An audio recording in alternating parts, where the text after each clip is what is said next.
నేనిచ్చిన ఇన్ఫర్మేషన్ తప్పైతే, నేను రుజువు చేయలేకపోతే సిబిఐ ద్వారా, ఫాస్ట్ ట్రాక్ కోర్టు ద్వారా, సిట్టింగ్ జడ్జి ద్వారా నేనిచ్చిన ఇన్ఫర్మేషన్ తప్పైతే ఏ శిక్షకైనా రెడీ. నేను ఒక మాట మాట్లాడాను అంటే దేవుడితో మాట్లాడిన తర్వాతే మాట్లాడతా, సత్యం తెలుసుకొనే మాట్లాడతా. ఎవరిలాగో గాల్లో మాట్లాడను.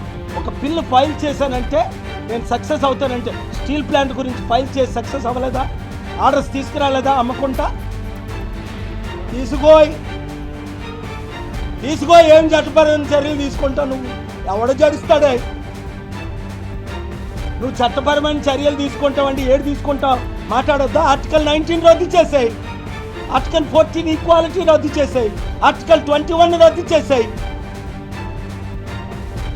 డెమోక్రసీ లేదని డిక్టేటర్షిప్ చైనా లాగా, రష్యా లాగా ఇక్కడ కూడా డిక్లేర్ చేసాయి.